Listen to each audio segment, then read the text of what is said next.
brought to you by Nova शुद्ध घी। जब जब खाए दिल खुश हो जाए, सदियों का नोवा शुद्ध देसी घी, सपना स्वस्थ भारत का। I love घी। नमस्कार, आप देख रहे हैं बिहार तक और आपके साथ मैं हूं ऋचा शर्मा। दूर दूर तक जिनके नाम की चर्चा नहीं थी वो नितिन नवीन बीजेपी के राष्ट्रीय कार्यकारी अध्यक्ष बनाए गए। पार्टी के संसदीय बोर्ड ने उनकी नियुक्ति की है और भारतीय जनता पार्टी के नव नियुक्त राष्ट्रीय कार्यकारी अध्यक्ष और बिहार सरकार के मंत्री नितिन नवीन ने अपनी नई राजनीतिक पारी की शुरुआत अपने संस्कारों और विरासत को नमन करते हुए की। रविवार को जैसे ही दिल्ली से उनकी नियुक्ति का आदेश आया है, उन्होंने सबसे पहले अपने दिवंगत पिता का आशीर्वाद लिया। मैं तो ये कहूँगा कि पिताजी का आशीर्वाद है। पार्टी ने एक विश्वास किया, कार्यकर्ताओं ने काम सिखाया, नेताओं ने मार्गदर्शन किया और यही कारण है कि आज पिताजी के उस आशीर्वाद के बल पर 20 वर्ष बाद पार्टी आज यहाँ पहुँचाई है। कौन है नितिन नवीन के पिता नवीन किशोर सिन्हा? देखिए, नितिन नवीन के पिता नवीन किशोर प्रसाद सिन्हा बिहार के विधायक रह चुके थे और जेपी आंदोलन से जुड़े थे। वो बीजेपी के संस्थापक सदस्यों में शामिल थे।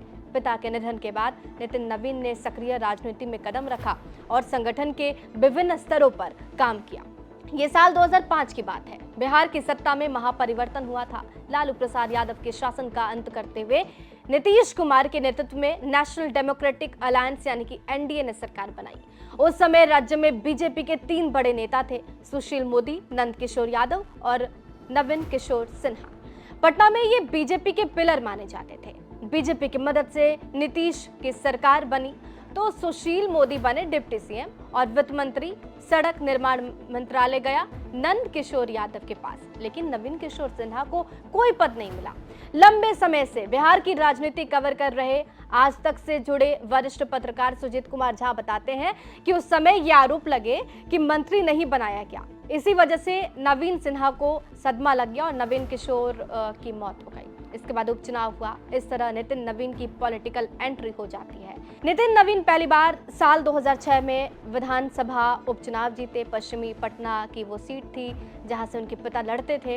इन सब के बीच बीजेपी के पुराने लोग नवीन किशोर को भी याद करते हैं और कहते हैं कि बीजेपी के संघर्ष के साथ ही थे, लेकिन जब पार्टी उत्कर्ष दौर पर आया तब वो इस दुनिया में नहीं रहे और इसी का फलसफा आज देखने को मिल रहा है। बीजेपी के बड़े नेता इशारा कर चुके हैं कि नए राष्ट्रीय अध्यक्ष की नियुक्ति में जातिगत और क्षेत्रीय समीकरणों को साधने के बजाय ऐसे व्यक्ति को जिम्मेदारी दी जाएगी जो संगठन को मजबूती दे सके।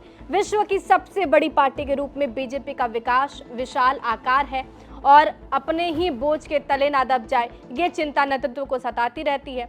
ऐसे में उन्हें ऐसे नेता की तलाश थी जो न केवल ऊर्जावान हो बल्कि संगठन को भी संभाल सके।